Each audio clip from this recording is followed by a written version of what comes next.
menghadapi era digital, era online. Nah itu ya, ini persaingan semakin ketat, globalisasi, digitalisasi ekonomi.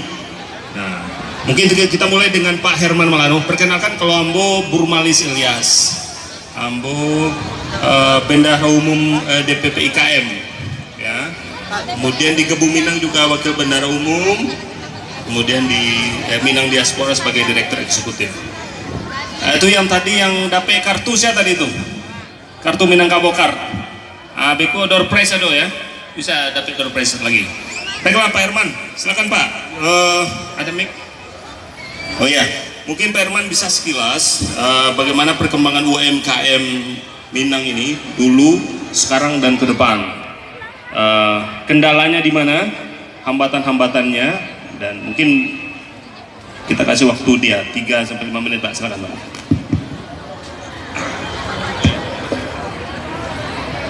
Assalamualaikum warahmatullahi wabarakatuh.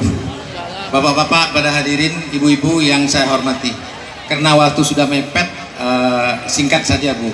Karena saya adalah pelaku pasar yang diawali dari pedagang kaki lima dan konsen memperjuangkan nasib-nasib pedagang kaki lima.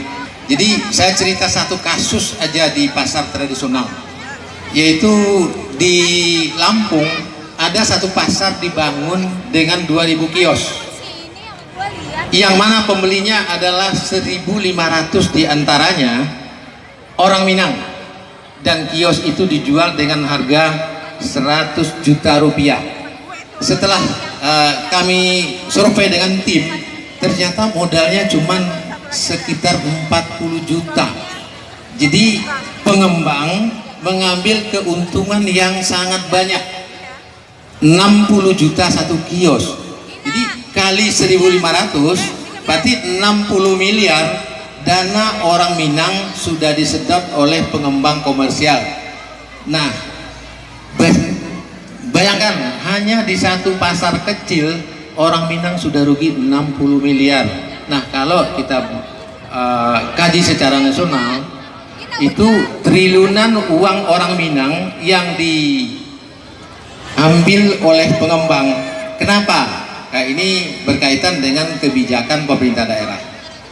Nah, solusinya, saya sudah bangun mall UMKM di Lampung. Itu per meternya cuma 8 juta. Nah, ini